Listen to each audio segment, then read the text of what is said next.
As tributes to World War II veterans continue around the world, a Botetourt County man will be in Normandy, France to take part in the commemoration of the 75th anniversary of D-Day. Next week, he'll parachute into an historic drop zone just as the troops did in 1944. 10 News reporter Tommy Lopez has more on why this means so much to him. So, Tommy, you join us now in the studio. This is a pretty exciting trip for him. It is. We're talking about Drew Hodges. He's a U.S. Air Force combat veteran, and this is what it's going to look like next week when he makes this jump. It is a pretty exciting time for them. It's an authentic experience, and people around the world will be watching. We do it in honor of them. Drew Hodges grew up in Roanoke, went to Virginia Tech, and served our country overseas in combat missions. He says we all need to have an appreciation for what the Allied forces did in World War II. What we strive to do is to keep that generation's stories, the stories of the airborne paratroopers, the stories of the guys coming in on the beach.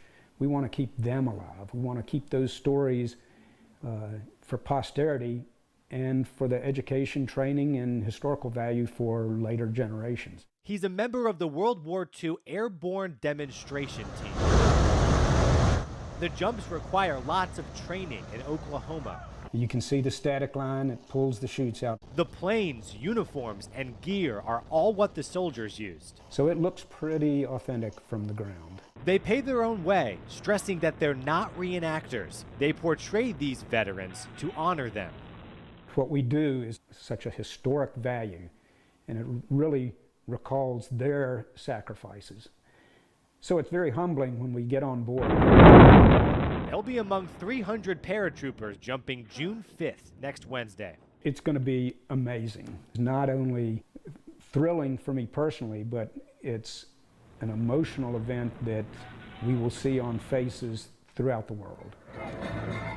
It'll be a jump into history to remember one of the most impactful events in the world. Hodges will meet his team in Europe this weekend. They have jumps on 4 different days during events in France and England. In the studio, I'm Tommy Lopez, 10 News, working for you.